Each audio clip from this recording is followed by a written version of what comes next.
차가운 새벽 공기를 가르며 김영숙은 오늘도 첫 차를 서둘러 탔습니다. 손끝이 트고 갈라져도 무릎이 시큰거려도 그녀는 멈출 수 없었습니다. 아들 성민이를 위해서라면 어떤 고난도 이겨낼 수 있었기 때문입니다. 영숙 씨, 벌써 나온 거예요? 어제는 늦게까지 간병하지 않았어요? 함께 일하는 동료 김 씨가 걱정스러운 눈빛으로 물었습니다. 괜찮습니다. 어제는 일찍 끝났어요. 성민이가 시험 준비한다고 도서관에서 늦게 온다고 해서 저녁에 다른 일감을 하나 더 했답니다. 영숙은 피곤한 기색을 감추며 환하게 웃었습니다. 낮에는 부유한 집의 파출부로 밤에는 병원에서 간병인으로 일하는 고된 나날이었습니다. 손목은 설거지와 빨래로 항상 욱신거렸고 무릎은 바닥 청소로 매일 밤 쑤셨습니다. 하지만 그녀의 마음은 언제나 따뜻했습니다. 제가 약사가 되면 어머니 꼭 호강시켜 드릴 거예요. 성민이가 공부하다 지쳐 이런 말을 할 때마다 영숙의 눈시울은 붉어졌습니다. 우리 아들 공부만 열심히 하면 돼. 엄마는 일하는 게 힘들지 않아. 우리 성민이가 건강하게 잘 자라는 게 엄마한테는 제일 큰 기쁨이야. 매일 새벽 4시에 일어나 밤 10시가 넘어서야 집에 돌아오는 생활이 반복되었습니다. 눈이 제대로 떠지지 않는 새벽에도 그녀는 매일 아들의 도시락을 정성껏 준비했습니다. 간병일을 마치고 돌아와 피곤해 지친 몸으로도 성민이의 공부할 책상을 깨끗이 닦아두는 것을 잊지 않았습니다.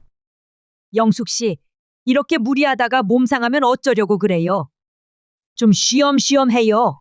주변 사람들의 걱정 어린 말에도 영숙은 흔들리지 않았습니다. 제가 조금 힘들어도 우리 성민이가 좋은 대학 가서 좋은 직장 가질 수 있다면 그걸로 충분해요. 어미 된 도리로 당연한 거지요. 그렇게 흘린 땀과 눈물이 헛되지 않았습니다. 성민이는 마침내 약대에 합격했고 영숙의 얼굴에는 그동안의 고단함을 씻어내는 행복한 미소가 피어났습니다. 어머니, 제가 해냈어요. 이제 어머니의 꿈이 이루어졌죠. 성민이가 합격 소식을 전하며 울먹였습니다. 우리 성민이 장하다. 엄마는 내가 이루고 싶은 걸 이룰 수 있게 도와준 것뿐이야.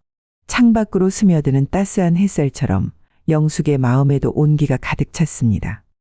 아들을 위한 그녀의 헌신이 마침내 결실을 맺은 순간이었습니다.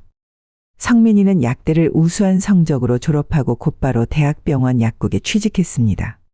안정된 직장과 수입으로 어머니께 효도하겠다던 그의 꿈이 조금씩 현실이 되어갔습니다. 어머니, 이제 제가 벌 수 있으니까 일 그만하시고 쉬세요. 제가 어머니 모시면서 살게요.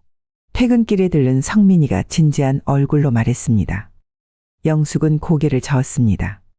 괜찮아. 엄마는 일하는 게 좋아.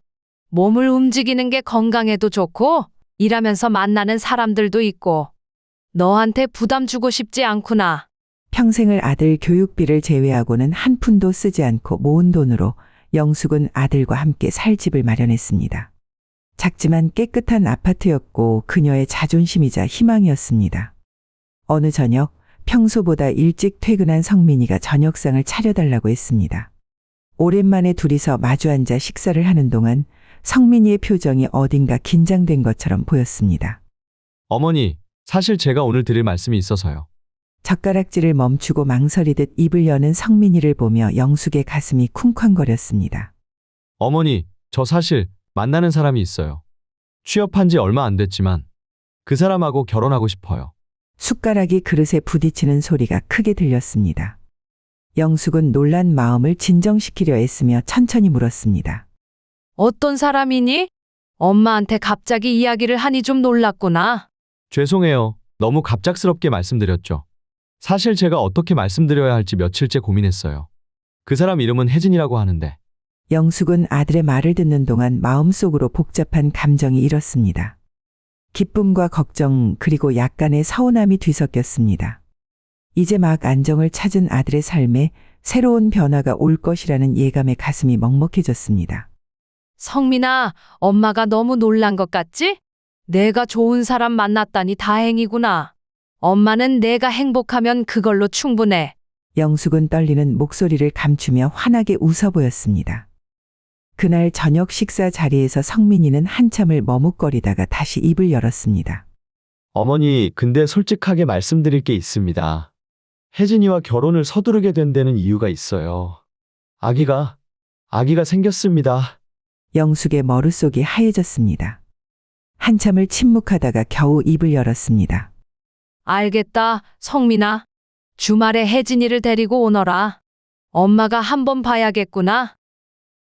주말 아침 현관벨 소리가 울렸습니다. 문을 열자 향수향이 강하게 풍겼습니다. 혜진은 영숙의 예상과는 전혀 다른 모습이었습니다. 화려한 명품 가방에 하이힐, 진한 화장과 말끔히 세팅된 긴 생머리까지. 평범한 정장 차림의 성민과는 너무나 대조적이었습니다. 안녕하세요, 어머님.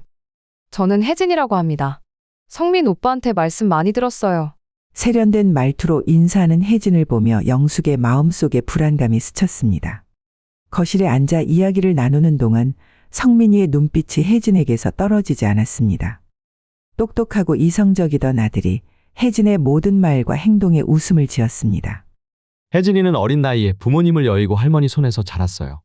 그래서 제가 더 잘해주고 싶습니다. 성민이가 혜진의 어깨를 감싸며 말했습니다. 네, 할머니께서 저를 키워주셨어요. 이제는 연세가 많으셔서 요양원에 계시지만요. 혜진의 목소리가 살짝 떨렸습니다. 그 말을 듣자 영숙의 마음이 복잡해졌습니다. 화려한 겉모습 뒤에 숨은 아픔이 있었던 것입니다. 하지만 한편으로는 걱정이 되었습니다. 항상 신중하고 계획적이던 아들이 이렇게 급하게 결정을 내리는 것이 옳은지, 혜진이라는 사람을 제대로 알고 있는 것인지 의구심이 들었습니다. 어머님, 저희가 갑작스러운 소식을 전해드려 죄송합니다. 하지만 성민 오빠와 저 정말 사랑하고 있어요. 앞으로 잘 살겠습니다. 영숙은 마음속의 불안을 감추고 따뜻한 미소를 지었습니다. 어쩌면 자신의 걱정이 기우일지도 모른다고 스스로를 달랬습니다. 그저 아들이 선택한 사람이니 그 선택을 믿어주기로 했습니다. 그래, 혜진아. 앞으로 우리 가족이 되는 거니까 편하게 지내자꾸나. 결혼식을 마치고 영숙의 집에서 함께 살게 된 지 2달, 혜진의 태도는 영숙의 예상과는 많이 달랐습니다. 특히 임신 중에도 술을 마시는 습관이 영숙을 가장 걱정스럽게 했습니다. 혜진아, 뱃속의 아기를 생각해서라도 술은 마시면 안 되지 않니? 영숙이 조심스럽게 말을 꺼냈습니다. 어머님, 제가 조절할 수 있으니까 걱정하지 마세요. 요즘은 임신 중에 한두 잔 정도는 괜찮다고 해요. 혜진은 영숙의 걱정을 대수롭지 않게 흘려들었습니다. 결국 어느 날 혜진이 또다시 술 냄새를 풍기며 들어오자 영숙은 참지 못하고 목소리를 높였습니다. 도대체 내 뱃속의 아이가 소중하지도 않니? 이렇게 계속 술을 마시면 아이에게 해로울 수 있다고 의사 선생님도 말씀하셨잖아. 그 일 이후 혜진은 며칠 동안 영숙과 말도 하지 않았고 마주치기만 해도 얼굴을 찌푸렸습니다. 영숙은 며느리의 반응이 서운했지만 뱃속 아이를 생각하면 말하지 않을 수 없었습니다. 그러던 어느 날 저녁 혜진이 고향 친구 소정이를 만나고 오겠다며 나갔습니다. 시계가 밤 10시를 가리킬 무렵 현관문이 거칠게 열리며 혜진이 비틀거리며 들어왔습니다. 얼굴이 하얗게 질려 있었습니다. 어머니, 혜진의 목소리가 떨렸습니다. 무슨 일이야? 왜 그러니 너? 소정이랑 술을 마시고 제가 운전을 했어요. 그런데 교차로에서 오토바이가 갑자기 제가 피하지 못했어요. 그냥 도망쳐 왔어요. 영숙은 그 자리에 주저앉을 뻔했습니다. 귀를 의심하며 혜진을 바라보았습니다. 그때 성민이 급하게 현관문을 열고 들어왔습니다. 혜진아, 무슨 일이야? 전화 받고 놀라서 바로 왔어. 다친 데는 없어? 성민이 숨을 헐떡이며 물었습니다. 오빠, 나 어떡해. 내가 교통사고를 냈어. 오토바이랑 부딪혔는데 무서워서 도망쳤어. 혜진이 울면서 성민의 품에 안겼습니다. 세 사람은 거실에 앉아 한동안 아무 말도 하지 못했습니다. 시계 초침 소리만이 무겁게 울렸습니다. 영숙은 머릿속이 하얘졌습니다. 이제 어떻게 해야 하나, 경찰에 신고해야 하나, 뱃속의 아이는 어떡하나. 수많은 생각이 머릿속을 스쳐 지나갔습니다. 이러고 있을 때가 아니다. 일단 경찰에 신고라도 해야. 영숙이 입을 열려는 순간 혜진이 다시 울음을 터뜨렸습니다. 성민은 창백한 얼굴로 벽시계만 바라보았습니다. 한순간의 실수가 모든 것을 뒤바꿔 놓을 수 있다는 공포가 방 안을 가득 채웠습니다. 한참을 침묵하던 혜진이 갑자기 영숙의 손을 붙잡았습니다. 그녀의 손이 떨리고 있었습니다. 어머님, 제가 부탁 하나 드려도 될까요? 제가 이번이 세 번째예요. 음주운전으로 2번이나 적발됐었어요. 이번에 또 걸리면 실형을 피할 수 없어요. 어머님께서 운전하셨다고 해주시면 안 될까요? 영숙은 귀를 의심했습니다. 심장이 빠르게 뛰기 시작했고 입안이 바짝 말랐습니다. 며느리의 말이 현실감 없이 들려왔습니다. 혜진아, 그게 무슨 말이니? 어떻게 그런 부탁을? 영숙의 목소리가 떨렸습니다. 어머니, 이번엔 성민이가 무릎을 꿇었습니다. 어머니, 저도 알아요. 이런 부탁을 드리는 게 얼마나 죄송한 일인지. 하지만 지금 혜진이 뱃속에 아이가 있잖아요. 혜진이가 감옥에 가면 우리 아이는 어떻게 해요? 제발 어머니, 한 번만 도와주세요. 영숙은 아들의 모습에 가슴이 찢어지는 것 같았습니다. 평생 바르게 살아온 아들이 이렇게 무릎을 꿇고 부탁하는 모습에 배신감도 들었습니다. 하지만 동시에 그동안 키워온 아들의 가정이 한순간에 무너질 수 있다는 생각에 머릿속이 복잡해졌습니다. 어머님은 초범이시잖아요. 벌금형으로 끝날 거예요. 제발 도와주세요. 혜진이 흐느끼며 애원했습니다. 영숙은 창밖을 바라보았습니다. 달빛이 희미하게 비치는 밤하늘을 보며 깊은 한숨을 내쉬었습니다. 20년 넘게 파출부와 간병인으로 일하며 단 한 번도 법을 어기지 않고 살아왔습니다. 하지만 지금 이 순간 그녀는 선택을 해야 했습니다. 내가 이렇게 성민이를 키웠나. 하지만 지금 내가 나서지 않으면 이 가정이 무너질 수도 있어. 평생 지켜온 원칙과 아들의 행복 사이에서 영숙의 마음이 흔들렸습니다. 알았다. 내가 하마. 내가 운전했다고 할게. 영숙의 목소리는 단단했지만 속으로는 눈물이 흘렀습니다. 어머니, 성민이가 영숙의 손을 붙잡았습니다. 정말 죄송합니다. 이렇게 해드려서. 됐다. 이제 경찰서에 가야겠구나. 혜진아, 넌 방에 들어가 있어라. 앞으로는 절대 이런 일이 없어야 한다. 알겠지? 영숙은 떨리는 다리를 힘겹게 움직여 현관으로 향했습니다. 한평생 지켜온 자신의 신념을 저버리는 순간이었지만 그녀에겐 선택의 여지가 없었습니다. 아들과 태어날 손주를 위해 그녀는 이 희생을 선택했습니다. 경찰서로 가주세요. 택시에 오르며 영숙은 떨리는 목소리로 말했습니다. 평생 한 번도 경찰서에 가본 적 없던 그녀였습니다. 차창 밖으로 스쳐 지나가는 도시의 불빛들이 흐릿하게 보였습니다. 내가 지금 뭐 하는 걸까? 평생 떳떳하게 살아왔는데 이제 와서 뺑소니범이 되다니. 30분 거리가 마치 3시간처럼 느껴졌습니다. 택시 미터기 숫자는 천천히 올라갔고 그녀의 심장은 점점 더 빠르게 뛰었습니다. 경찰서에 도착해서 담당 형사를 만났습니다. 제가 오늘 교통사고를 냈습니다. 너무 놀라고 겁이 나서 그만 도망쳐 왔는데 자수하러 왔습니다. 영숙의 목소리가 떨렸습니다. 형사의 표정이 순간 굳어졌습니다. 그 사고 말씀이시군요. 피해자가 방금 전에 사망하셨습니다. 충격으로 인한 과다출혈이었어요. 현장에서 바로 구급차로 이송했지만 영숙은 그 자리에 주저앉을 뻔했습니다. 단순한 접촉 사고인 줄 알았는데 사람이 죽었다니 온몸이 얼어붙는 것 같았습니다. 죄송합니다. 제가 정말 잘못했습니다. 형사의 말에 영숙의 다리에 힘이 빠졌습니다. 의자에 앉아있던 형사가 급히 일어나 그녀를 부축했습니다. 왜 사고 직후에 도망가셨죠? 만약 바로 신고하고 구급차를 불렀더라면.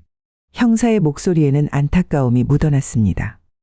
영숙은 마른 입술을 겨우 열었습니다. 너무 놀라고 겁이 났습니다. 제가 평생 이런 큰 사고를 낸 적이 없어서 정신이 없었습니다. 하지만 집에 돌아가서 정신을 차리고 보니 이대로는 안 되겠다는 생각이 들었습니다. 형사는 영숙을 자세히 바라보더니 고개를 갸웃했습니다. 할머니, 정말 운전하신 게 맞으신가요? 제가 보기에는 뭔가 좀 이상한데요. 혹시 누군가를 대신해서 자수하시는 거 아니에요? 솔직하게 말씀해 주세요. 영숙의 심장이 멈추는 것 같았습니다.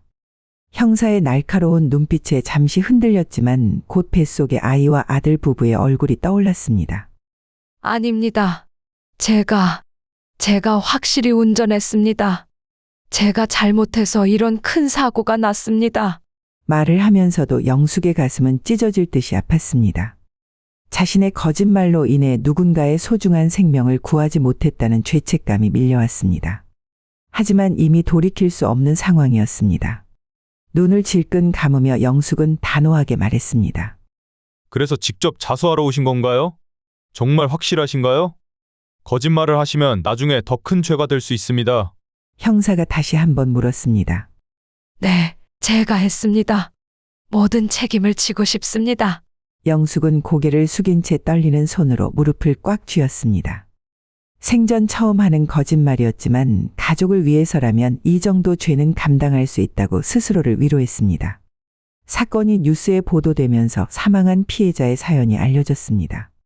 35의 젊은 가장이었던 그는 생후 6개월 된 아기와 아내를 둔 채 세상을 떠났습니다.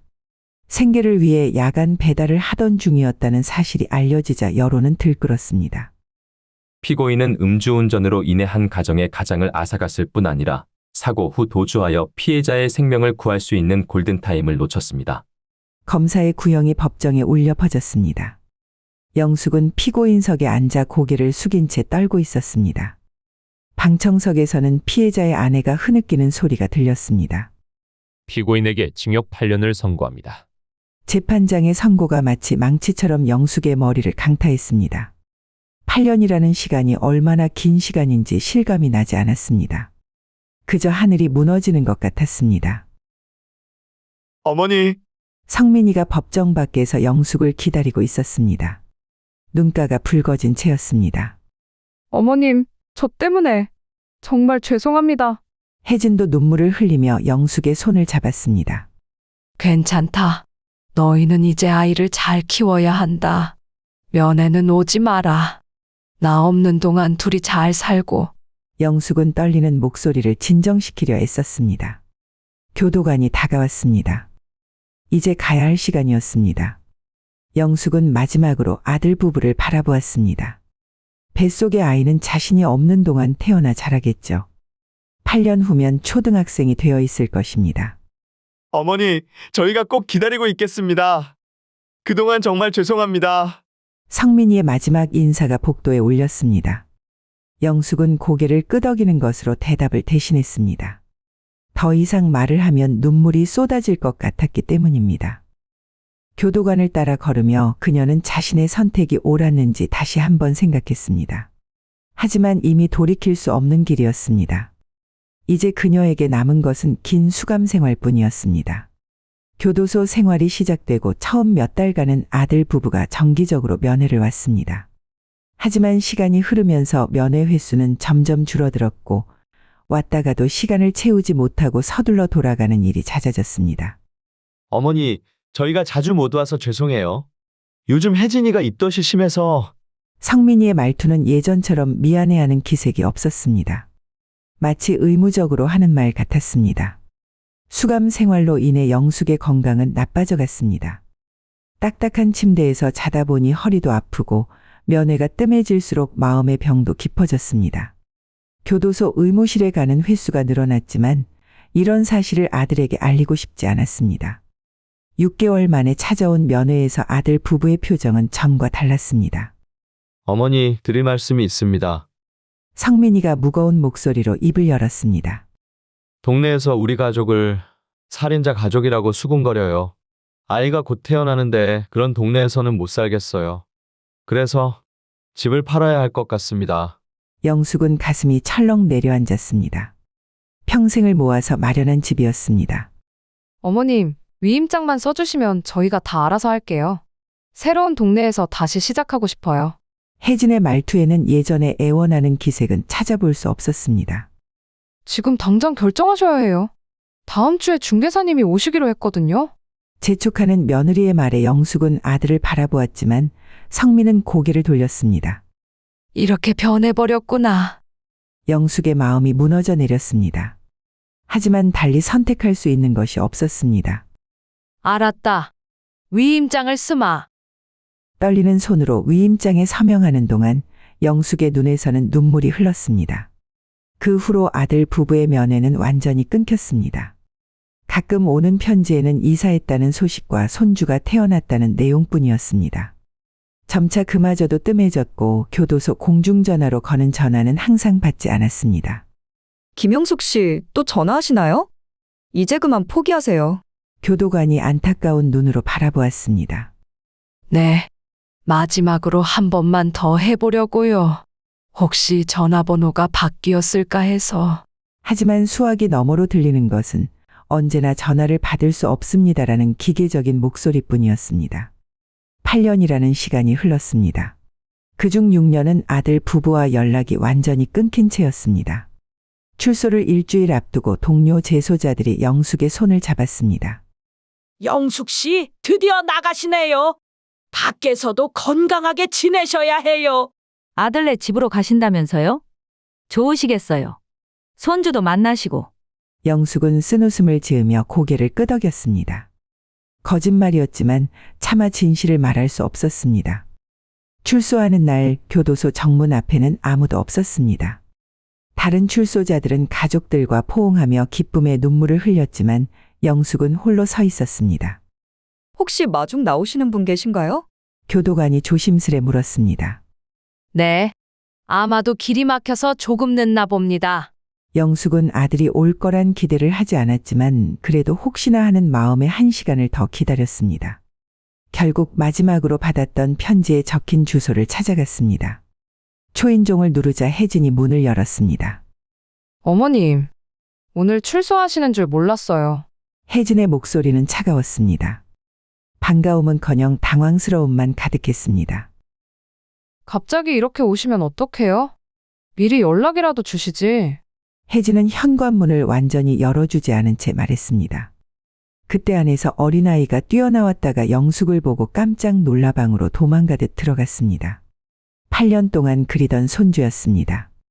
저기, 우리 손주는 내가 할머니라고 가르치지 않았니? 영숙의 목소리가 떨렸습니다. 어머님, 죄송하지만 아이한테는 할머니가 교통사고로 사람을 다치게 해서 감옥에 계시다고 말했어요. 아이가 아직 어려서. 성민이 급하게 현관으로 나왔습니다. 어머니, 갑자기 오셔서 저희도 준비가 안 되어 있어서요. 거실에 앉아있는 동안 내내 어색한 침묵이 흘렀습니다. 8년이라는 시간은 그들 사이에 보이지 않는 벽을 쌓아놓았습니다. 차라도 한 잔 드시겠어요? 혜진이 마지못해 물었습니다. 그녀의 말투에는 이제 그만 가라는 의미가 담겨 있었습니다. 영숙은 가방을 꼭 쥐었습니다. 8년 동안 손주를 만날 생각에 꿈에도 그리며 버텨왔는데 이렇게 차갑게 대할 줄은 몰랐습니다. 마치 낯선 사람처럼, 아니 불편한 손님처럼 대하는 아들 부부를 보며 가슴이 찢어지는 것 같았습니다. 어머님, 오늘은 이 방에서 주무세요. 짐은 내일 정리하시고요. 혜진의 말투는 마치 낯선 사람을 대하는 것 같았습니다. 영숙은 낯선 방의 차가운 이불 속에 몸을 웅크렸습니다. 8년간 교도소의 딱딱한 침대에서 자면서도 이렇게 마음이 춥지는 않았습니다. 방문 너머로 거실에서 들려오는 혜진과 손주의 대화가 또렷이 들렸습니다. 엄마, 할머니가 무서워요. 사람 다치게 했다면서요? 할머니랑 되도록 말하지 말고 방에만 있어. 가슴이 무너져 내렸습니다. 베개에 얼굴을 파묻고 눈물을 흘렸습니다. 천장을 바라보며 지난 시간을 떠올렸습니다. 뺑소니 누명을 쓰고 감옥에 갔던 것, 그 모든 것이 이 가족을 지키기 위해서였는데 이제는 오히려 불편한 손님 취급을 받고 있었습니다. 며칠이 지나고 아들 부부가 영숙을 거실로 불렀습니다. 혜진이 차갑게 말했습니다. 어머님, 일주일 드릴 테니까 그 안에 나가주세요. 저희가 월세도 내드리고 생활비도 매달 보내드릴게요. 이렇게 하는 게 다 같이 편할 것 같아요. 무슨 소리니? 내가 왜 나가야 하지? 이 집은 내 집이야.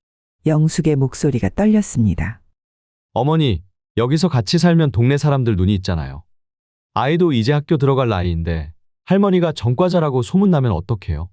성민이 조심스럽게 말을 꺼냈습니다. 영숙은 말문이 막혔습니다. 8년 전 혜진을 위해 자신의 인생을 희생했던 그 순간이 떠올랐습니다. 하지만 지금 혜진의 눈빛에서는 그때의 간절함도 미안함도 찾아볼 수 없었습니다. 마치 귀찮은 짐을 치우듯 자신을 대하는 며느리를 보며 영숙의 마음속에서는 분노가 끓어올랐습니다. 내가 이런 대접을 받으려고 8년을 감옥에서 살았나? 내가 이런 대접을 받으려고 모든 걸 희생했나? 밤새 베개를 적시며 영숙은 울었습니다. 차라리 진실을 밝히고 혜진이 감옥에 갔다면 어땠을까 하는 생각마저 들었습니다. 며느리의 차가운 말과 손주의 두려워하는 목소리가 영숙의 가슴을 후벼 팠습니다. 이대로 쫓겨나듯 떠나면 자신의 8년간의 희생이 모두 물거품이 되는 것만 같았습니다. 안 돼. 이대로 물러설 순 없어. 내가 이렇게 당할 이유가 없지. 영숙은 떨리는 손으로 오래된 수첩을 꺼냈습니다. 8년 전 자신을 변호했던 변호사의 이름을 찾아보았습니다. 박민우 변호사. 그때 그는 유일하게 영숙의 말을 귀담아 들어준 사람이었습니다. 이 나이에 처음으로 음주운전을 했다는 게 이상하지 않으세요? 당시 변호사의 말이 떠올랐습니다. 기억을 더듬어 찾아간 사무실은 다행히 그대로 있었습니다. 문을 열고 들어서자 8년 전의 기억이 생생하게 떠올랐습니다. 저 박민우 변호사님 계신가요? 영숙이 조심스레 물었습니다. 김영숙 씨, 정말 오랜만입니다. 변호사는 놀란 눈으로 영숙을 바라보았습니다. 변호사님, 이제야 진실을 말씀드리러 왔습니다. 그날 운전한 사람, 제가 아니었습니다. 영숙은 떨리는 목소리로 모든 것을 털어놓았습니다. 며느리의 음주운전 전력, 자신이 대신 죄를 뒤집어 쓰게 된 경위, 그리고 지금 겪고 있는 상황까지. 사실 저는 처음부터 의심스러웠습니다. 평생 법 없이 살아오신 분이 갑자기 음주운전을 하고 뺑소니를 쳤다는 게 말이 안 됐거든요. 변호사가 고개를 끄덕이며 말했습니다. 하지만 이제 와서 진실을 밝히기는 쉽지 않을 것 같습니다. 블랙박스나 목격자 진술 같은 증거가 있으신가요? 영숙은 고개를 저었습니다. 그러다 문득 떠오르는 것이 있었습니다. 그날 며느리가 친구를 만나러 간다고 했어요. 이름이 소정이었습니다. 그 친구와 술을 마시고 사고를 냈다고 했어요. 좋은 단서가 될 수 있겠네요. 찾아볼 만한 실마리는 생겼습니다. 변호사의 눈빛이 흔들렸습니다. 영숙의 가슴 속에 작은 희망이 피어올랐습니다. 이제는 더 이상 불의를 참고 견디지 않기로 했습니다. 8년의 세월을 보상받을 수 있는 기회에 그녀는 이 기회를 놓치지 않으려 했습니다. 일주일 후 변호사에게서 전화가 왔습니다. 김영숙 씨, 소정 씨를 찾았습니다. 현재 대구에 살고 있더군요. 만나기로 했습니다. 영숙은 떨리는 마음으로 변호사 사무실에서 소정을 기다렸습니다. 문이 열리고 들어온 여자는 혜진이와 비슷한 또래로 보였습니다. 죄송합니다. 진작 찾아뵀어야 했는데. 소정의 목소리가 떨렸습니다. 그날 일을 기억하시나요? 영숙이 조심스레 물었습니다. 네, 그날 혜진이와 술을 마셨어요. 제가 만류했는데도 혜진이가 자기가 운전하겠다고 고집을 부렸어요. 제가 그때 만류라도 더 강하게 했어야 했는데. 소정의 눈에 눈물이 고였습니다. 사고 소식을 들었을 때 제가 바로 진실을 말했어야 했어요. 하지만 혜진이가 어머님이 대신 책임져 주실 거라고 저보고 입 다물라고 했어요. 전 그때 너무 겁이 나서 아무 말도 못했어요. 소정은 고개를 푹 숙이고 흐느꼈습니다. 어머님께서 8년 형을 선고받으셨다는 소식을 듣고 저는 매일 밤 죄책감에 시달렸어요. 혜진이와도 연락을 끊었습니다. 그 아이가 어떻게 그럴 수 있는지. 전 더 이상 그 죄책감을 안고 살 수 없어요. 변호사가 조용히 말했습니다. 이제라도 진실을 밝히는 게 중요합니다. 소정 씨의 증언이 결정적인 증거가 될 수 있어요. 네, 저는 이제 모든 걸 증언하겠습니다. 법정에 서더라도 진실을 말하겠습니다. 8년 동안 어머님이 겪으신 고통을 생각하면. 소정의 눈물이 멈추지 않았습니다. 영숙은 소정의 손을 잡았습니다. 8년 만에 처음으로 진실을 마주한 순간이었습니다. 이제 그녀에게는 잃어버린 시간을 되찾을 증거가 생겼습니다. 고마워요, 소정 씨. 이제라도 진실을 말해주셔서. 영숙의 목소리에는 더 이상 원망이 없었습니다. 대신 새로운 희망이 깃들어 있었습니다. 변호사가 신중하게 말을 꺼냈습니다. 소정 씨, 지금 하신 말씀을 녹음해도 될까요?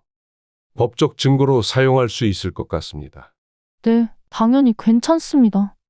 이제는 모든 진실을 밝히고 싶어요. 8년이나 늦었지만. 소정이 단호하게 대답했습니다. 변호사는 만족스러운 표정으로 고개를 끄덕였습니다. 이 증언은 매우 중요한 증거가 될 겁니다. 김영숙 씨, 이제 우리가 법적으로 대응할 수 있습니다. 부당하게 빼앗긴 재산도 되찾을 수 있을 거예요. 희망이라는 단어가 영숙의 가슴을 따뜻하게 데웠습니다. 8년 동안 한 번도 느끼지 못했던 감정이었습니다. 이제 진실이 밝혀질 수 있다는 기대감에 눈시울이 붉어졌습니다. 정말 감사합니다, 소정 씨. 덕분에 제가 다시 일어설 수 있을 것 같아요. 영숙이 소정의 손을 꼭 잡았습니다. 일주일이 지난 어느 오후 학교에서 돌아온 손주를 데리고 아들 부부가 영숙의 방으로 찾아왔습니다. 혜진의 표정은 여전히 차가웠습니다. 어머님, 시간이 다 됐는데 아직도 짐 정리를 안 하셨네요. 오늘 중으로 나가주세요. 혜진이 냉정하게 말했습니다. 영숙은 천천히 일어났습니다. 이제 더 이상 물러설 곳이 없다는 듯 단단한 목소리로 말했습니다. 내가 나갈 이유가 없다. 이 집은 내 집이야. 오히려 너희가 나가야겠구나. 어머니, 무슨 말씀을 하시는 거예요? 이미 위임장도 쓰셨잖아요. 성민이 당황한 듯 말했습니다. 증거라도 있으신가요?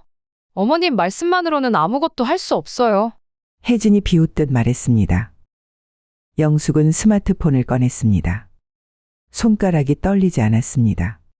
이제는 더 이상 망설일 것도 두려워할 것도 없었습니다. 혜진아, 소정이 기억나니? 내가 사고를 낸 날 같이 술 마신 친구. 혜진의 얼굴이 순간 굳었습니다. 이제 와서 무슨...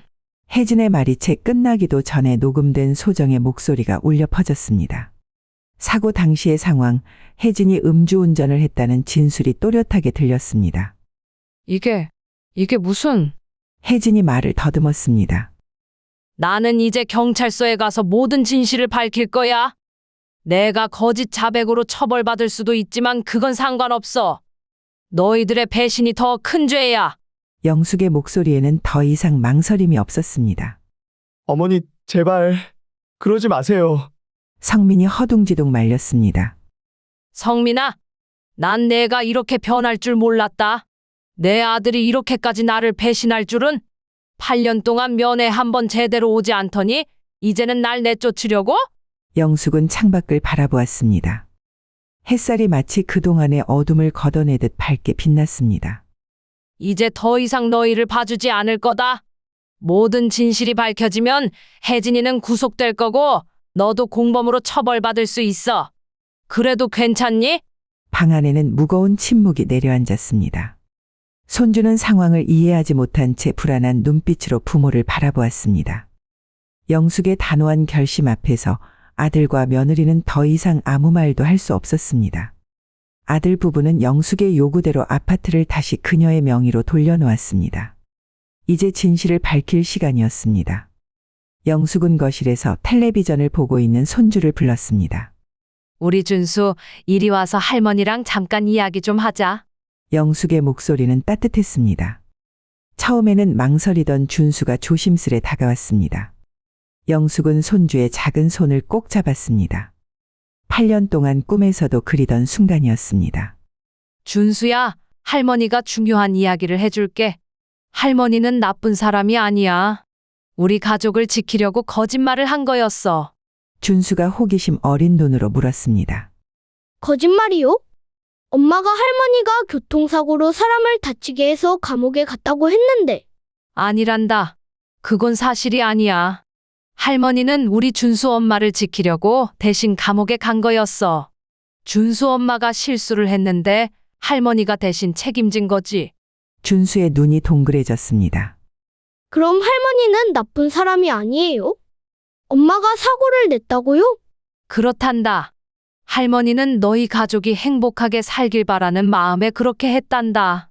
준수는 잠시 생각에 잠기더니 갑자기 영숙의 목을 꼭 껴안았습니다. 할머니, 죄송해요. 저는 할머니가 무서웠어요. 엄마가 할머니가 나쁜 사람이라고 해서. 영숙의 눈에서 눈물이 흘렀습니다. 8년 만에 처음으로 손주와 진정한 대화를 나누는 순간이었습니다. 준수의 작은 체온이 그녀의 차가웠던 마음을 녹여주는 것 같았습니다. 우리 준수가 이제 할머니랑 친하게 지내줄 거지. 영숙이 손주의 머리를 쓰다듬었습니다. 네. 이제부터 매일 할머니랑 놀고 싶어요. 학교 다녀와서 할머니한테 먼저 인사드릴게요. 준수의 해맑은 미소가 영숙의 가슴을 따뜻하게 데웠습니다. 이제야 진정한 가족이 된 것 같았습니다. 거짓과 배신으로 얼룩졌던 과거가 씻겨 내려가고 새로운 시작을 알리는 것 같았습니다. 영숙은 손주를 꼭 안으며 이 순간이 영원히 지속되기를 바랐습니다. 진실이 밝혀지고 아파트도 되찾았지만 영숙의 마음은 더 이상 예전 같지 않았습니다. 아들 부부의 배신과 차가운 대우를 잊을 수 없었습니다. 성민아, 혜진아, 할 얘기가 있구나. 영숙이 두 사람을 거실로 불렀습니다. 이 아파트를 팔기로 했다. 너희도 이사 준비를 하려무나. 영숙의 목소리는 단호했습니다. 성민과 혜진은 서로를 바라보았지만 아무 말도 하지 못했습니다. 소정의 증언이 담긴 녹음 파일이 있는 한 그들은 더 이상 반항할 수 없었습니다. 잘못하다가는 모든 것이 경찰에 밝혀져 감옥에 갈 수도 있다는 두려움이 그들을 짓눌렀습니다. 네, 어머님. 알겠습니다. 저희가 이사 준비를 하겠습니다. 혜진이 고개를 숙인 채 말했습니다. 영숙은 다음 날 변호사 사무실을 찾았습니다. 변호사님, 제가 부탁드릴 게 있습니다. 아파트를 팔아서 생기는 돈 중에서 원룸 하나 살 돈만 빼고 나머지 3억을 피해자 가족에게 전달해 주실 수 있을까요? 그렇게 많은 돈을 주실 생각이신가요? 변호사가 놀라서 물었습니다. 네, 이제 제 나이가 70이에요. 큰 돈이 필요하지 않습니다. 제가 거짓 자백을 한 것에 대한 사죄의 마음이라고 생각해요. 그분들에게 이렇게라도 제 잘못을 용서받고 싶습니다. 변호사는 깊은 감동을 받은 듯 고개를 끄덕였습니다. 알겠습니다. 피해자 가족분들께 잘 전달해 드리도록 하겠습니다. 그들도 분명 김영숙 님의 진심을 알아주실 겁니다. 영숙은 창밖을 바라보았습니다. 비록 자신의 선택이 잘못됐지만 이제라도 그 잘못을 조금이나마 바로잡을 수 있다는 생각에 마음이 평온해졌습니다. 새로 구한 원룸에서의 첫날 밤, 영숙은 창가에 앉아 달빛을 바라보았습니다. 이제는 모든 것이 끝났지만 가슴 한켠이 무거웠습니다. 내가 그때 진실을 말했더라면. 혼잣말이 새어나왔습니다. 8년 전 며느리를 대신해 자수를 선택한 순간이 떠올랐습니다. 그때는 가족을 지키기 위한 최선의 선택이라고 생각했습니다. 하지만 그 거짓말이 또 다른 비극을 낳았다는 것을 이제야 깨달았습니다. 변호사와의 마지막 상담이 생각났습니다. 변호사님, 제가 진작 진실을 말했어야 했는데 그랬다면 피해자 가족이 이렇게 오래 고통받지 않았을 텐데 말입니다. 그때는 그게 최선이라고 생각하셨겠죠. 하지만 거짓은 결국 더 큰 상처를 남기게 되는 법입니다. 영숙은 손주 준수의 사진을 꺼내보았습니다. 이제 한 달에 한 번 정도만 만나기로 했습니다. 아들 부부와는 완전한 단절을 선택했지만 준수만큼은 할머니의 사랑을 받으며 자라길 바랐습니다. 성민아, 내가 어떻게 이렇게 변했을까? 평생을 바쳐 키운 아들이었습니다. 파출부 간병인 일을 하며 뼈가 휘도록 일했던 시간들이 주마등처럼 스쳐 지나갔습니다. 하지만 이제는 돌이킬 수 없었습니다. 거짓으로 시작된 관계는 결국 더 큰 거짓을 낳았고 그 끝에는 서로에 대한 불신과 배신만이 남았습니다. 이제는 정말 끝이구나. 영숙은 탁자 위에 놓인 아들 가족 사진을 뒤집어 놓았습니다. 가슴이 아팠지만 이것이 그들 모두를 위한 최선의 선택이라고 믿었습니다.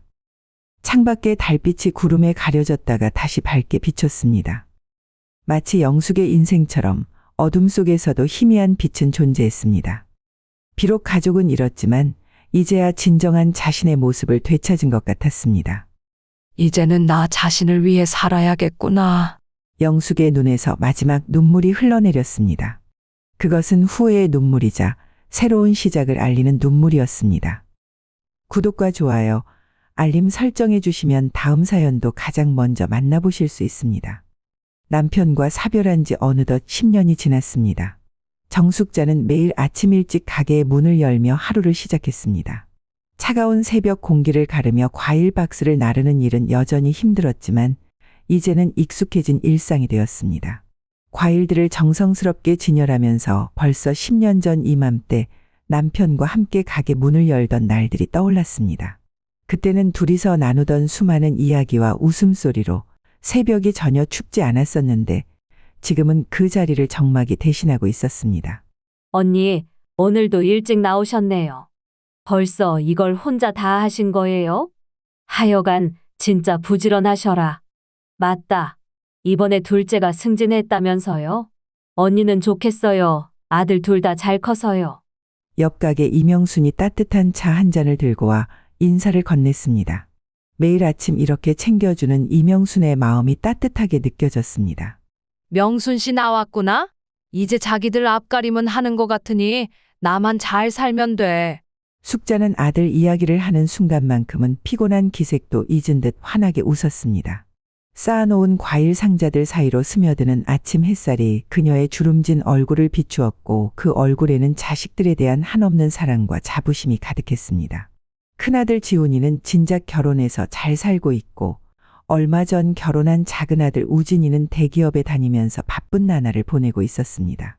어느 날 막내 아들 우진이가 회사에서 가족 건강검진을 해준다며 숙자를 찾아왔습니다.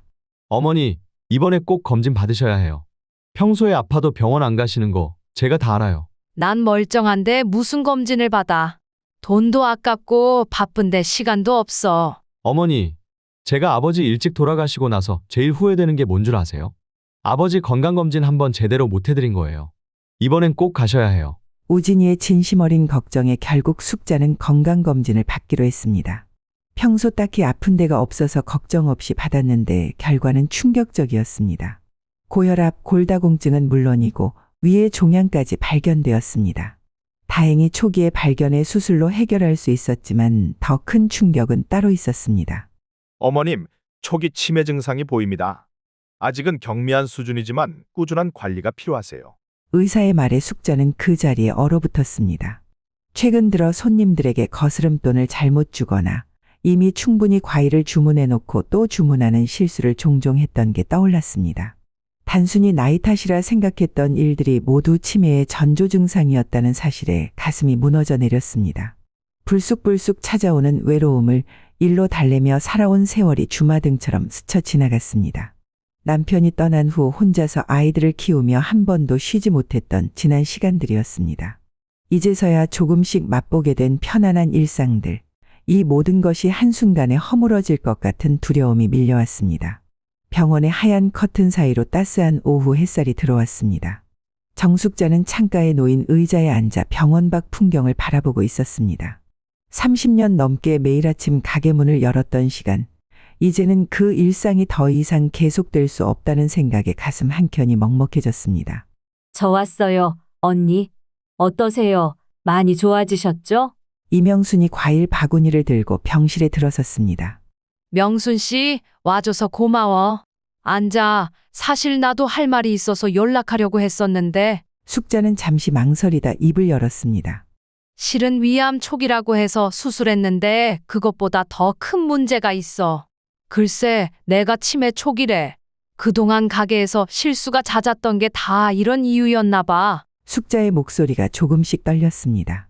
아이고, 언니. 그동안 혼자서 얼마나 힘드셨어요. 이제는 좀 쉬셔야 할 때가 된 것 같아요. 가게도 정리하시는 게 어떨까요? 요즘 이 동네가 뜨고 있어서 권리금도 꽤 받을 수 있을 거예요. 며칠 전에도 누가 물어보더라고요. 사실 나도 그 생각을 하고 있었어. 이제는 더 이상 무리하면 안 될 것 같아서. 아침에 과일 상자 나르는 것도 점점 힘들어지고 손님들 거스름 돈 계산하는 것도 자꾸 헷갈리는 게 이러다 점점 더 나빠질까 무서워. 숙자는 창밖을 바라보며 깊은 한숨을 내쉬었습니다. 새벽이면 을의 과일을 고르고 진열하던 손놀림, 단골 손님들과 나누던 정겨운 대화들, 이 모든 것들과 이별해야 한다는 생각에 눈시울이 붉어졌습니다. 그런데 말이야, 우리 동네도 재개발 확정됐다면서? 10년 동안 말만 있더니 이제 진짜 시작하네. 네, 맞아요. 6개월 안에 이주해야 한대요. 마침 잘 됐네요. 가게도 정리하시고 쉬세요. 퇴원 후 숙자는 가게를 정리하기로 결심했습니다. 30년 세월이 고스란히 담긴 가게를 처분하는 일은 생각보다 마음이 아팠습니다. 진열대 하나하나, 저울, 심지어 계산대에 긁힌 자국 하나까지도 모두 추억이었습니다. 다행히 가게는 좋은 값에 매도할 수 있었지만 그보다 더 큰 것을 잃은 것 같은 허전함이 가슴 한켠을 채웠습니다. 퇴원 후 며칠이 지난 어느 저녁, 정숙자는 두 아들 부부를 집으로 불렀습니다. 거실 탁자에는 정성스럽게 준비한 과일이 놓여 있었고 평소보다 조금 더 긴장된 공기가 감돌았습니다. 어머니, 무슨 일 있으신 거예요? 갑자기 다들 모이라고 하시고. 큰아들 지훈이 걱정스러운 눈빛으로 물었습니다. 가게는 이미 정리했고 우리 동네가 재개발이 확정됐어. 6개월 안에 이주를 해야 한다더구나. 너희들한테 이 말을 하려고 불렀단다. 숙자의 말에 잠시 침묵이 흘렀습니다. 막내 우진이가 먼저 입을 열었습니다. 어머니, 저도 드릴 말씀이 있어요. 제가 미국 지사로 발령이 났어요. 최소 3년은 있어야 할 것 같습니다. 숙자는 가슴 한켠이 아려왔습니다. 평소 자상하고 꼼꼼한 막내 아들과 함께 지내고 싶었지만 그 마음을 내색할 수는 없었습니다. 대신 환한 미소를 지으며 속마음과는 다른 축하의 말을 건넸습니다. 우진아, 정말 축하한다. 내가 항상 미국에서 일하고 싶어 했잖아. 이제 내 소원이 이루어졌구나. 엄마는 내가 하고 싶은 일 다 해냈으면 좋겠어. 목소리는 밝게 나왔지만 마음 한켠이 무거워졌습니다. 평소 가깝게 지내던 막내 아들과 3년이나 떨어져 지내야 한다는 생각에 가슴이 먹먹했습니다. 남편과 사별하고 혼자가 된 이후로 늘 든든한 버팀목이 되어주던 아들이었기에 더욱 서운한 마음이 컸습니다. 어머니, 제가 자주 연락드리고 영상통화도 하면서 지낼게요. 3년이 금방 지나갈 거예요. 우진의 다정한 위로에 숙자는 더욱 마음이 아려왔지만 아들의 앞날에 걸림돌이 되고 싶지는 않았습니다. 그저 밝은 표정을 유지한 채 고개를 끄덕였습니다. 어머니, 그러면 저희와 같이 사시는 건 어떠세요? 마침 저희도 전세 계약이 끝나가거든요. 더 큰 집으로 이사가서 함께 지내면 좋을 것 같은데요? 지훈의 적극적인 제안에 숙자의 마음이 복잡해졌습니다. 평소 무뚝뚝하던 큰아들이 이렇게 나서는 모습이 반갑기도 했지만 한편으로는 무언가 다른 속내가 있는 건 아닐까 하는 의구심도 들었습니다. 아니다. 난 재개발 끝날 때까지 3년 동안 원룸이라도 얻어서 살아볼까 해. 같이 살면 서로 불편할 수도 있으니까. 숙자의 말에 지훈의 얼굴이 순간 굳어졌습니다. 기대에 찬 눈빛이 실망감으로 바뀌었고 입술 끝이 미세하게 떨렸습니다. 처음으로 보는 아들의 낙담한 표정에 숙자의 마음도 흔들렸습니다. 큰아들은 이내 고개를 숙이고 손가락으로 탁자 모서리를 만지작거리며 말했습니다. 아, 네. 저희가 모시면 편하실 줄 알았는데. 며느리도 옆에서 실망한 기색이 역력했지만 애써 미소를 지으며 말을 받았습니다. 그럼요, 어머님. 천천히 생각해 보세요. 며칠 뒤 시장에서 이명순을 만났습니다. 쌀쌀한 바람이 불어오는 골목에서 두 사람은 오랜만에 이야기를 나눴습니다. 언니, 병원도 자주 다니시고 혼자 사시는 것보다 큰아들이랑 같이 사시는 게 낫지 않을까요? 제가 보기에는 지훈이가 효자 같은데. 이명순의 말에 숙자는 깊은 생각에 잠겼습니다. 이제 장사도 하지 않아 매일 만나던 사람들도 볼 수 없게 되었고 혼자 지내다 보면 대화할 기회도 줄어들 것이었습니다. 치매가 더 악화되지는 않을까 하는 두려움이 스멀스멀 올라왔습니다. 창밖으로 떨어지는 낙엽을 바라보며 숙자는 한숨을 내쉬었습니다. 평생 살아온 이 동네를 떠나야 한다는 생각에 마음이 무거웠지만 이제는 새로운 결정을 내려야 할 때였습니다. 혼자만의 고집을 부리기에는 앞으로 다가올 시간들이 너무나 막막하게 느껴졌습니다. 아무래도 이렇게 지내다가는 병이 더 심해질 것 같아. 고민 끝에 큰아들에게 전화를 걸었습니다. 지훈아, 엄마가 생각해봤는데 너희랑 같이 사는 게 좋을 것 같구나. 네. 어머니가 그렇게 말씀해 주시니 너무 좋네요.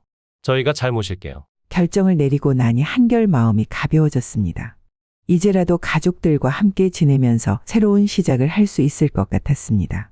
합가를 결정한 후 정숙자와 지우는 함께 새 집을 알아보기 시작했습니다.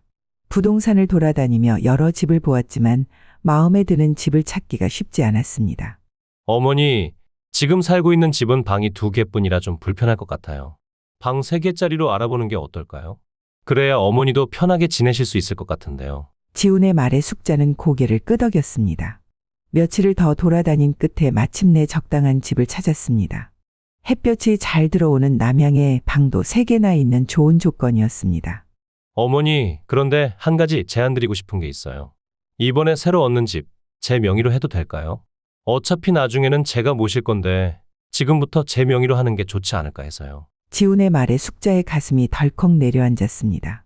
표정은 침착하게 유지했지만 속으로는 불안감이 스멀스멀 올라왔습니다. 남편과 사별하고 혼자 살면서 깨달은 것이 하나 있다면 세상 일은 어떻게 될지 모른다는 것이었습니다. 지훈아, 엄마가 너를 의심해서 하는 말은 아니야. 하지만 진명이는 엄마 앞으로 해야겠다. 나중에 무슨 일이 생길지도 모르고 내가 아직은 정신도 멀쩡하고 판단력도 있으니 내 재산은 내가 직접 관리하는 게 맞아. 어머니, 저희를 믿지 못하시는 건가요? 지훈의 목소리에 서운함이 묻어났습니다. 숙자는 마음이 아팠지만 이 문제만큼은 양보할 수 없었습니다. 치매 진단을 받은 후로 더욱 신중해져야 한다는 생각이 들었습니다. 그런 게 아니라 세상 일이란 게 어떻게 될지 모르잖니. 미리미리 확실히 해두는 게 서로를 위해서도 좋은 거야. 숙자의 단호한 태도에 지훈은 더 이상 말을 꺼내지 못했습니다. 실망한 기색이 역력했지만 결국 어머니의 뜻을 따르기로 했습니다. 며느리는 조용히 있었지만 눈빛이 좋지 않았습니다. 계약 당일 숙자는 부동산에서 서류에 서명을 하면서도 마음이 무거웠습니다. 아들을 의심하는 것 같아 미안했지만 한편으로는 이렇게라도 자신을 지켜야 한다는 생각에 마음을 다잡았습니다.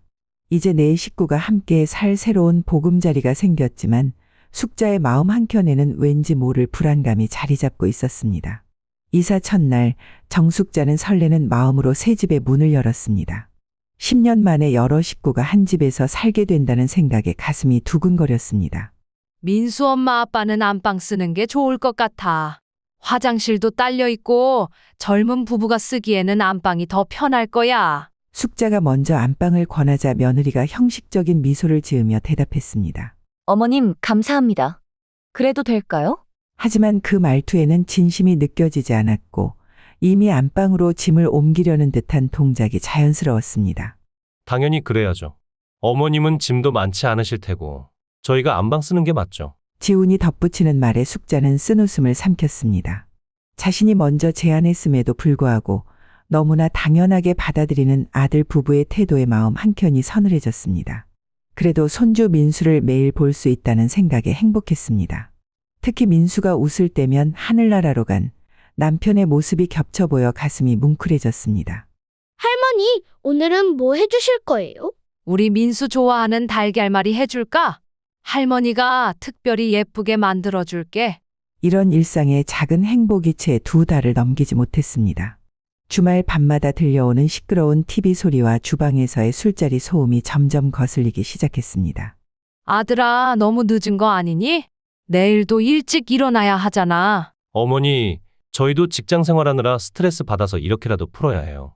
조금만 이해해 주세요. 하루는 아침 일찍 일어나 설거지를 하고 있는데 부스스한 얼굴로 나온 며느리가 언성을 높였습니다. 어머님, 왜 이렇게 아침부터 시끄럽게 하세요? 주말에 좀 쉬어야 하는데 도대체 왜 이러시는 거예요? 어머님은 일찍 일어나시더라도 저희가 일어날 때까지 좀 조용히 계시면 안 되나요?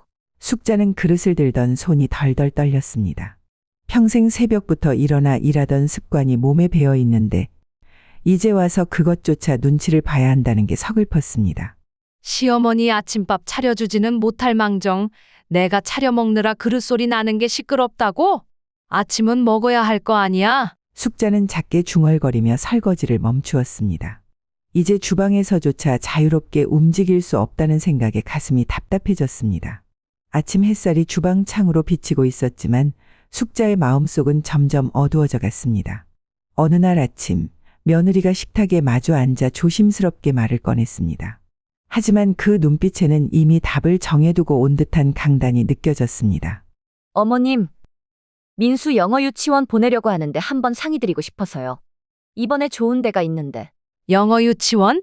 영어 유치원은 비용이 꽤 든다고 하던데? 한 달에 120만 원 정도예요. 요즘은 다들 영어 유치원 보내거든요.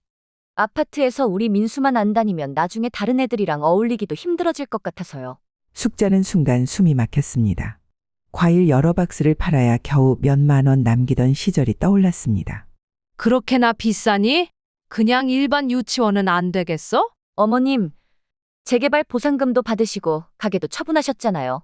저희한테는 한 푼도 안 주시고. 그래도 손자 교육비 정도는 도와주실 수 있지 않으세요? 며느리의 말투는 공손했지만 숙자의 재산을 당연히 자신들 것으로 여기는 듯한 태도가 묻어났습니다. 어머님, 다른 애들은 다 할아버지 할머니가 교육비 지원해주고 그래요. 돈도 있으신데 어머니도 지원 좀 해주세요. 숙자는 가게 판 돈을 아들들에게 나눠주지 못한 것이 마음에 걸렸습니다. 결국 영어 유치원 비용을 지원하기로 했습니다. 그런데 한 달 뒤 며느리가 또다시 찾아왔습니다. 어머님, 민수가 수학이랑 과학도 좀 뒤처지는 것 같아서요. 학원비도 좀 도와주시면 안 될까요? 이번에는 숙자가 단호하게 고개를 저었습니다. 영어 유치원비는 내주지만 학원 비용까지는 너희가 알아서 해라. 아직 어린애를 무슨 학원을 보낸다고 그러니? 그리고 우리 우진이는 학원 한 번도 안 다녔어도 공부 잘했어. 꼭 학원을 보내야만 하는 건 아니야. 어머님, 도련님이랑 우리 민수는 달라요. 민수는 아빠 닮아서 머리가 좀 둔한데 이렇게라도 안 시키면 나중에 사람 구실을 못할까 봐 걱정이에요. 숙자는 순간 화가 치밀었습니다. 지훈이가 공부를 못했다고 해서 사람 구실을 못하고 있니? 내가 우리 아들을 그렇게 무시해도 되는 거니? 네 남편이야. 앞으로는 그런 말 하지 마라. 며느리는 아무 말 없이 입술을 깨물었습니다. 하지만 그 눈빛에는 여전히 불만이 가득했고 숙자는 이제 며느리가 자신의 재산을 당연한 권리처럼 여기고 있다는 것을 분명히 깨달았습니다. 창밖으로 보이는 가을 하늘이 유난히 쓸쓸해 보였습니다. 학원비를 거절한 뒤로 며느리의 태도는 더욱 차가워졌습니다. 그날도 숙자는 아침부터 장을 보고 음식을 준비했습니다. 지훈이가 특히 좋아하는 잡채를 정성스럽게 무쳤고 갈비찜도 한참을 졸여 윤기가 흐르도록 만들었습니다. 우진아, 생일 축하한다고 전화까지 해줘서 고맙구나. 엄마는 내가 바빠서 잊었을 줄 알았는데. 낮에 걸려온 우진이의 전화에 숙자는 마음이 따뜻해졌습니다. 하지만 한편으로는 큰아들 내외는 자신의 생일을 기억하고는 있을지 걱정되었습니다. 저녁 시간이 되어도 아들 부부는 돌아오지 않았습니다. 수차례 전화를 걸었지만 받지 않았습니다. 식탁 위 음식들이 하나둘 식어가는 동안 숙자의 마음도 함께 차가워졌습니다. 어머니, 저희 들어왔어요. 밤 9시가 넘어서야 현관문이 열렸습니다. 지훈아, 왜 이제 왔어? 전화도 안 받고. 저녁은 먹었니? 아, 저희 회사 동기들이랑 약속이 있어서 먹고 왔어요. 말씀 안 드렸나요? 연락이라도 해주지. 엄마가 잡채랑 갈비찜도 해놨는데. 죄송해요. 어머님, 다음부터는 저희가 안 들어올 것 같으면 어머님 먼저 드세요. 굳이 이렇게 늦게까지 기다리실 필요 없어요. 며느리의 말투는 공손했지만 그 속에 담긴 차가움이 숙자의 가슴을 에었습니다. 아들 부부는 서둘러 방으로 들어가 버렸고 숙자는 홀로 식탁에 앉았습니다. 차가워진 잡채를 집으면서 숙자는 눈물을 삼켰습니다. 이런 대접을 받으려고 합가를 했던 걸까요? 아들과 며느리에게 부담을 주기 싫어서 생일 이야기도 꺼내지 못했는데 정작 그들은 자신의 생일조차 기억하지 못했습니다. 지훈아, 내가 어렸을 때는 엄마 생일이면 꼭 종이접기로 카네이션을 만들어줬었는데. 혼잣말처럼 중얼거리며 숙자는 식은 갈비찜을 한 점 집어들었습니다. 아무리 회사가 바빠도 어머니의 생일을 잊다니 마음 한구석이 쓰라렸습니다. 텅 빈 식탁에 혼자 앉아있자니 차라리 예전처럼 홀로 살 때가 더 나았을지도 모른다는 생각이 들었습니다. 추운 겨울 아침, 숙자가 방 안에서 뜨개질을 하고 있을 때 며느리가 노크를 했습니다. 며느리의 표정은 이미 답을 정해놓고 온 듯했습니다. 어머님, 오늘 제 친구들이 오기로 했는데요. 혹시 5시간 정도만 밖에 다녀오실 수 있으세요? 뭐라고? 이 추운 날씨에? 길도 다 얼어 있어서 위험한데 어떻게 나가? 어머님, 저희끼리 있어야 할 이야기가 많아서 그래요. 서로 불편하실 것 같아서 말씀드리는 거예요. 시장에 계시는 명순 아주머니도 만나시고 오시면 좋잖아요. 숙자는 순간 가슴이 철렁 내려앉았습니다. 이게 누구 집인데 내가 나가야 하니? 나는 그냥 방에만 조용히 있을 테니 신경 쓰지 마. 어머님, 그래도 저희가 있는데 방에만 계시면 더 불편하실 것 같아요. 잠깐 다녀오시면 시간 금방 지나갈 텐데요. 결국 숙자는 무거운 발걸음을 옮겨 집을 나섰습니다. 현관문을 닫으며 들려오는 며느리의 통화 소리가 날카롭게 귓가를 파고들었습니다. 추운 바람을 맞으며 걷다가 문득 옛날 시장으로 발길을 돌렸습니다. 그곳에서 오랜만에 명순을 만났습니다. 아이고, 언니. 이런 추운 날 웬일이세요? 아들네랑 같이 사시니까 좋지요? 명순 씨, 사실은 숙자는 그동안 참았던 이야기를 털어놓았습니다. 영어 유치원비 요구부터 생일날 있었던 일, 그리고 오늘 집에서 쫓겨나다시피 나온 일까지. 제가 잘못했네요. 괜히 제가 같이 사시라고 말해서 이럴 줄 알았으면. 명순의 목소리가 떨렸습니다. 주름진 얼굴에 죄책감이 가득했습니다. 아니야. 이건 내가 선택한 거야. 내가 판단을 잘못한 거지. 명순 씨 탓이 아니야. 숙자는 괜찮다고는 했지만 가슴 속 깊이 패인 상처는 쉽게 아물 것 같지 않았습니다. 겨울 하늘은 여전히 차갑게 느껴졌고 집으로 돌아갈 시간은 아직도 많이 남아 있었습니다. 숙자는 근처 대형마트에서 장을 보고 돌아왔습니다. 요즘 몸이 좋지 않아 기운을 차리고 싶어 평소에는 사지 않던 전복과 소고기를 샀습니다. 전복 소고기죽을 끓여 먹으면 기운이 날 것 같았습니다. 장바구니를 부엌에 내려놓고 장본 것들을 꺼내는데 며느리가 들어와 물건들을 하나하나 살펴보았습니다. 어머님, 이게 다 뭐예요? 전복이랑 소고기까지. 요즘 몸이 좀 안 좋아서 죽이라도 끓여 먹으려고 사왔다. 어머님, 이왕 하시는 거.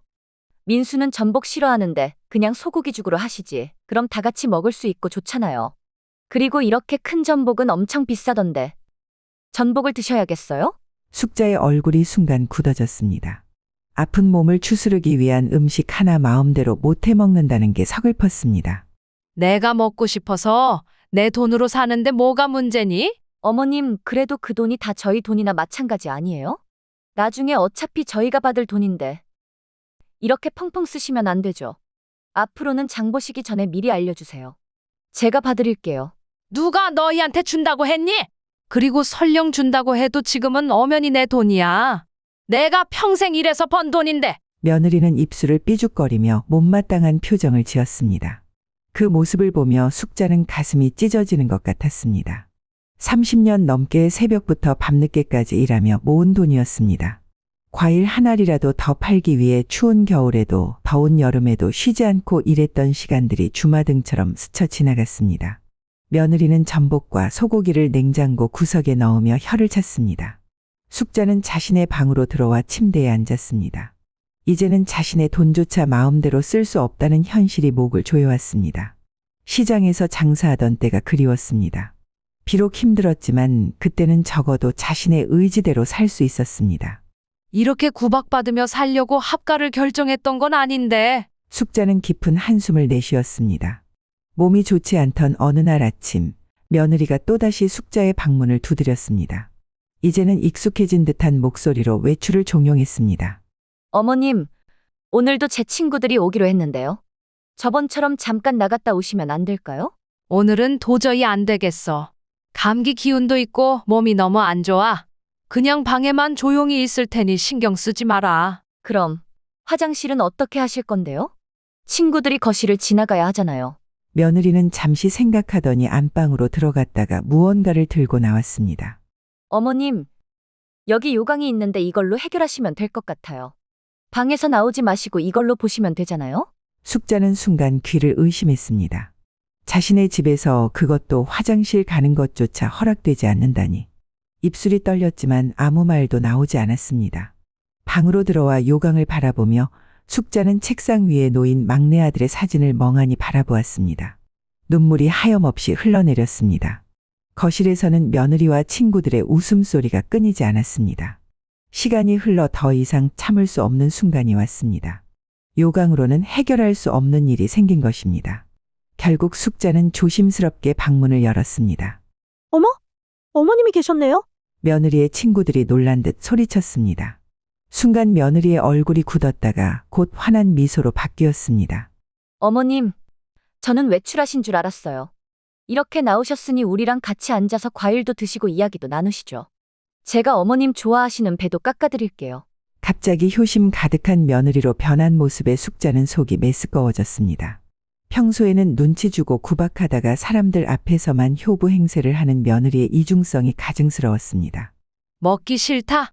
화장실만 다녀오면 될 것 같구나. 숙자는 차갑게 말하고 화장실로 향했습니다. 뒤에서 들리는 며느리의 걱정스러운 척하는 목소리가 귓가를 괴롭혔습니다. 어머님이 요즘 많이 편찮으시고 치매 초기 증상도 있으셔서 제가 정말 걱정이 많아요. 저희가 최선을 다해 모시고는 있는데 자꾸 이러시니 마음이 아프네요. 며느리의 말이 꽂힌 자리가 생채기처럼 아팠습니다. 자신의 가장 아픈 상처를 사람들 앞에서 아무렇지 않게 꺼내는 며느리의 말에 숙자의 두 손이 떨려왔습니다. 화장실 거울 속에 자신은 초라하기 그지없었습니다. 한때는 과일 가게를 혼자서 꾸려나갈 만큼 당당했던 자신이 이제는 치매 환자 취급을 받아야 하는구나 싶어 눈시울이 뜨거워졌습니다. 거실에서는 여전히 며느리의 걱정스러운 척하는 목소리가 이어졌고 친구들의 위로하는 소리가 들려왔습니다. 숙자는 화장실 수건으로 조용히 눈물을 닦았습니다. 그날 밤 숙자는 눈물로 밤을 지새웠습니다. 자신의 집에서 이런 수모를 당하는 현실이 믿기지 않았습니다. 한참을 뒤척이다 겨우 잠이 들었는데 순간 차가운 느낌에 눈을 떴습니다. 이불이 젖어 있었습니다. 어떡하지? 이런 일이 생기다니. 숙자의 손이 떨렸습니다. 며느리가 알면 또 어떤 말을 할지 생각하니 가슴이 덜컥 내려앉았습니다. 서둘러 이불을 들고 세탁실로 향했습니다. 어머님, 그게 뭐예요? 뒤에서 들려온 며느리의 날카로운 목소리에 숙자는 그 자리에 얼어붙었습니다. 아니, 이건 그냥 세탁하려고. 이게 무슨 냄새죠? 설마 어머님, 이불에 오줌을 싸신 거예요? 이걸 우리가 쓰는 세탁기에 넣으시려고요? 며느리의 목소리가 점점 높아졌습니다. 미안하다. 내가 미리 말했어야 했는데. 어머님, 이러시면 안 되죠. 이제 연세도 있으시고 치매 초기라고 하셨잖아요. 이런 일이 또 생길 수도 있는 거잖아요. 어떻게 하실 거예요? 숙자는 고개를 푹 숙인 채 아무 말도 할 수 없었습니다. 평생 꼿꼿하게 살아온 자신이 이런 수치스러운 일을 당하다니 눈물이 뺨을 타고 흘러내렸습니다. 그날 이후로도 비슷한 일이 몇 번 더 있었습니다. 밤만 되면 불안해서 잠을 이루지 못했고 잠들었다가도 수시로 깼습니다. 결국 숙자는 어른용 기저귀를 사서 착용하기 시작했습니다. 밤마다 기저귀를 차고 잠자리에 들면서 숙자는 자신의 처지를 실감했습니다. 한때는 시장에서 당당하게 가게를 운영하던 사람이 이제는 자신의 집에서조차 기저귀를 차고 눈치를 보며 살아야 한다는 현실이 너무나 서글펐습니다. 우진아, 엄마가 이렇게 살 줄은 몰랐구나. 어둠 속에서 막내 아들을 그리워하며 숙자는 또다시 베개를 적시는 밤을 보냈습니다. 창밖으로 들리는 바람 소리가 그녀의 흐느낌을 덮어주었습니다. 어느 저녁 아들 부부가 숙자를 거실로 불렀습니다. 둘 다 심각한 표정이었습니다. 어머니, 드릴 말씀이 있어서 그러는데요. 저희가 이것저것 알아보니까 근처에 괜찮은 원룸이 있더라고요. 어머님께서 그쪽으로 옮기시는 건 어떨까 해서요. 뭐라고? 이게 무슨 소리니? 어머님, 같이 살다 보니까 서로 불편한 점도 많잖아요. 저희가 자주 찾아뵙고 병원에도 모셔다 드리고 그러면 될 것 같아서요. 숙자는 순간 숨이 막혔습니다. 떨리는 목소리로 말했습니다. 이게 누구 집인데? 내 집에서 내가 왜 나가야 하니? 너희가 불편하면 너희가 나가. 그러자 며느리가 차갑게 말했습니다. 어머님, 이 집 언젠가는 저희한테 물려주실 거잖아요. 그냥 미리 주시는 걸로 생각하시면 어떨까요? 어차피 저희는 세 식구고 큰 집이 필요한데 어머님은 혼자시니까 작은 원룸도 충분하실 것 같은데요.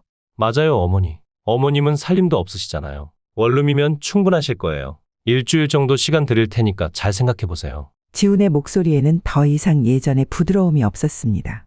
합가를 제안하던 때의 공손함은 온데간데 없이 사라졌고 이제는 마치 숙자가 자신들의 집을 빨리 비워줘야 할 세입자처럼 대했습니다.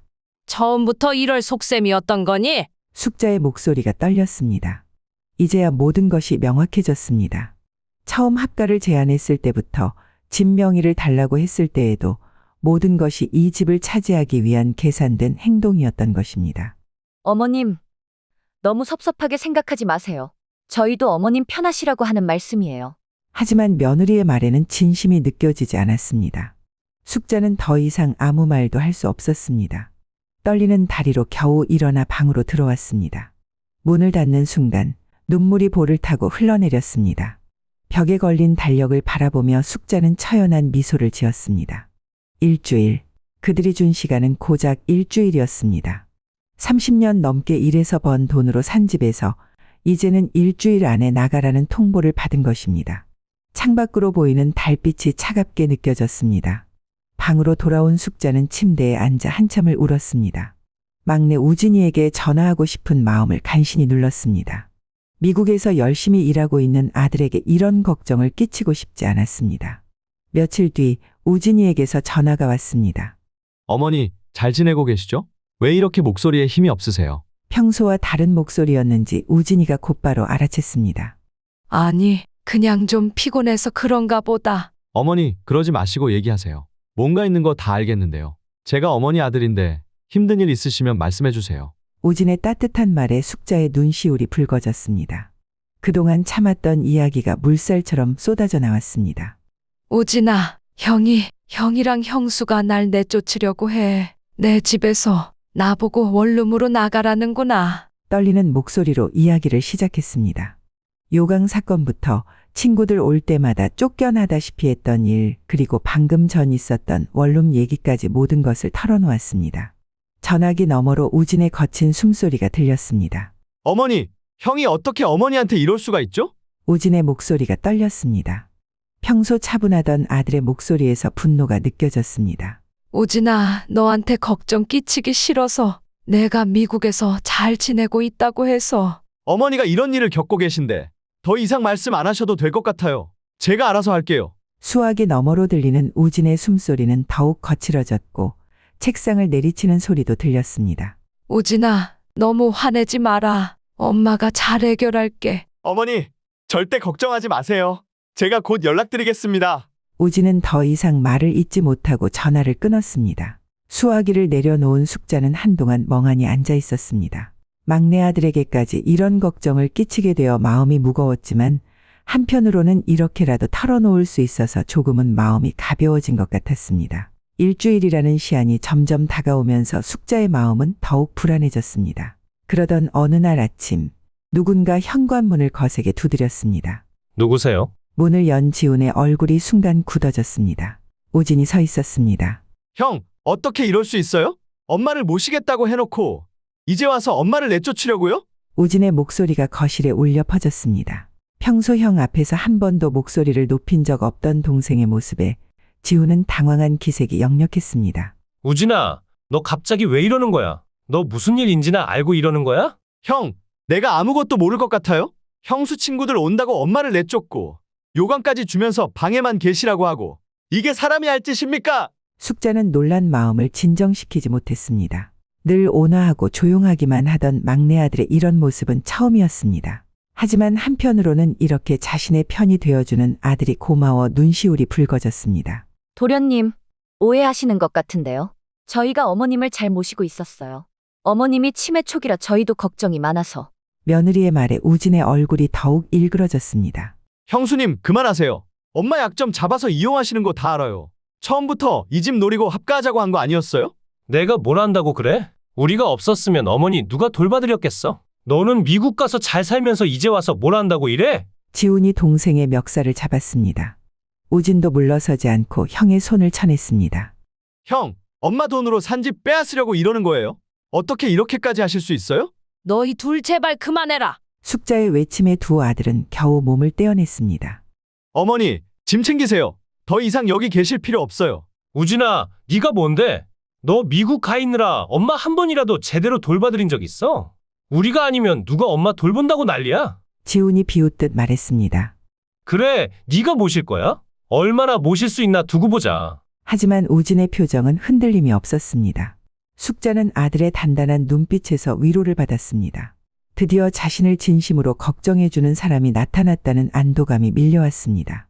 우진은 엄마를 미국으로 가기 전에 신혼집으로 살던 오피스텔로 모셨습니다.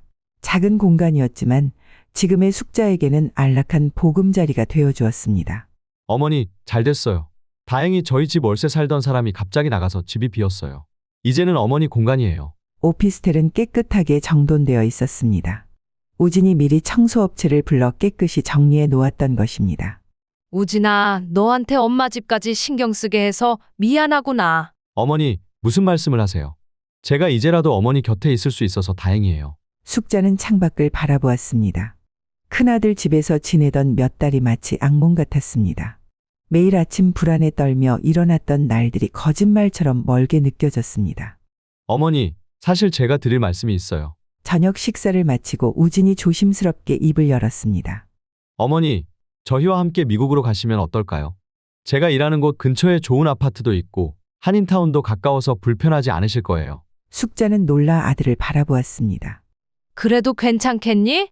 난 너희 부부 미국 생활에 방해가 될 것 같아서. 어머니, 절대 그렇게 생각하지 마세요.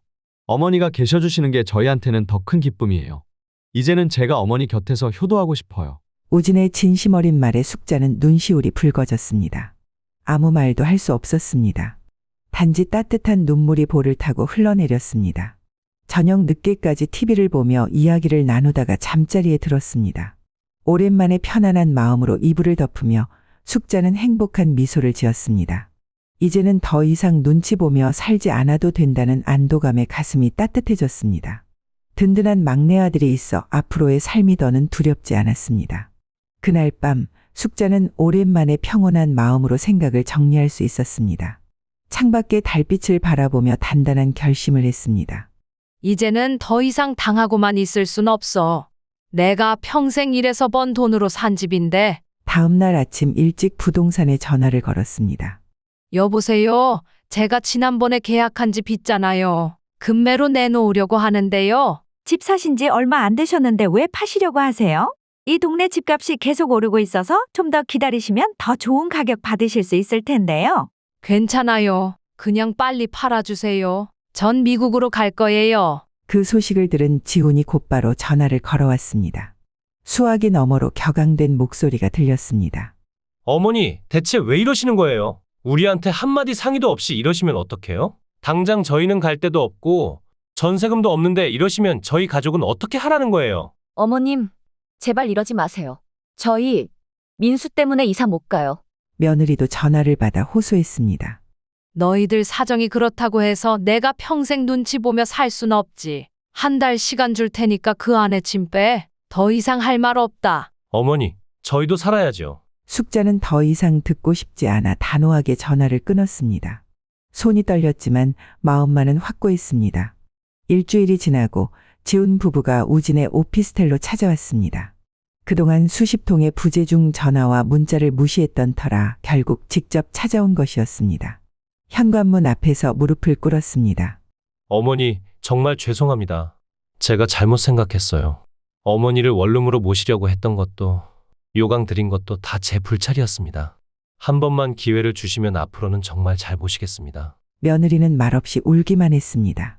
하지만 숙자의 눈빛은 차가웠습니다. 이제 와서 그런 말이 무슨 소용이 있니? 난 너희에게 때가 되면 다 물려줄 생각이었어. 하지만 너희가 내 마음을 이렇게 짓밟았는데 이제 더 이상의 기회는 없구나. 지훈아, 이제 내 몫은 없다. 어머니, 제발. 지훈의 눈에서 눈물이 흘러내렸습니다. 하지만 숙자의 마음은 이미 돌이킬 수 없이 단단해져 있었습니다. 평생을 자식들을 위해 살았지만 이제는 자신의 삶을 찾아 떠나야 할 때였습니다. 더 이상 뒤돌아보지 않기로 했습니다. 한 달 후 숙자가 살던 집은 무사히 팔렸습니다. 지훈 부부는 급하게 근처 전세를 알아보았지만 그새 전세금이 많이 올라 예전 집으로 돌아갈 수도 없는 상황이었습니다. 어머니, 전세금이 너무 올라서 저희가 살던 집으로도 못 들어가게 됐어요. 지훈의 목소리에는 간절함이 묻어났습니다. 숙자는 한숨을 쉬었습니다. 아무리 미워도 손주 민수 얼굴이 떠올랐습니다. 지훈아, 이번이 마지막이다.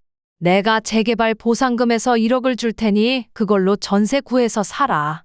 하지만 이건 민수 때문에 주는 거야. 앞으로는 더 이상 기대하지 마라. 큰아들에게 돈을 보내고 난 후 숙자는 우진에게도 같은 금액을 주려 했습니다. 우진아, 내 형한테 준 만큼 너한테도 주려고 하는데. 우진은 단호하게 고개를 저었습니다. 어머니, 저희 부부는 걱정하지 마세요. 저희는 둘 다 일하니까 잘 살 수 있어요. 그 돈은 어머니 노후를 위해서 잘 간직하세요. 어머니가 젊어서부터 지금까지 저희 뒷바라지 하느라 본인을 위한 건 하나도 못 하셨잖아요. 우진은 따뜻한 미소를 지으며 계속 말했습니다. 이제는 어머니 인생을 사세요. 그동안 못 가본 곳도 가보시고 하고 싶었던 것도 마음껏 하세요. 남은 돈으로 실컷 인생을 즐기셨으면 좋겠어요. 이제는 어머니 차례예요. 숙자는 아들의 말에 눈시울이 붉어졌습니다. 큰아들과 달리 자신의 행복을 진심으로 바라는 막내 아들의 마음이 가슴 깊이 와닿았습니다. 드디어 미국 생활이 시작되었습니다. 숙자는 우진의 집 근처 한인타운에서 새로운 삶을 시작했습니다. 영어를 전혀 못했지만 주변에 한국인들이 많아 일상생활에는 전혀 불편함이 없었습니다. 어머니, 이 동네 한인마트도 크고 한국 식당도 많아서 좋으시죠? 우진의 말처럼 정말 살기 좋은 동네였습니다. 아침마다 공원을 산책하고 한인 노인회에서 새로운 친구들도 사귀었습니다. 며느리도 바쁜 직장 생활 중에도 숙자를 세심하게 챙겼습니다. 어머님, 제가 늦게 들어와서 자주 뵙지 못해 죄송해요. 주말에는 제가 꼭 맛있는 거 해드릴게요. 아이고, 너도 바쁜데 그러지 마라.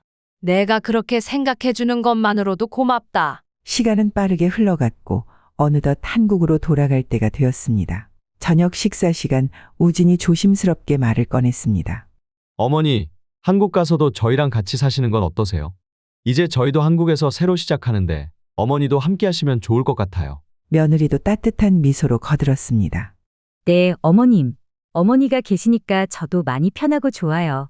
한국 가서도 계속 함께 지내요. 숙자는 잠시 생각에 잠겼습니다. 지난 시간 동안 느낀 행복이 떠올랐지만 한편으로는 젊은 부부의 삶을 방해하는 건 아닐까 하는 걱정도 들었습니다. 고맙다. 하지만 천천히 생각해보자꾸나. 서두를 것 없어. 숙자는 따뜻한 미소를 지으며 말했습니다. 방으로 돌아와 침대에 앉아 오래된 남편의 사진을 꺼내보았습니다. 여보, 우리 막내가 이렇게 잘 컸어요.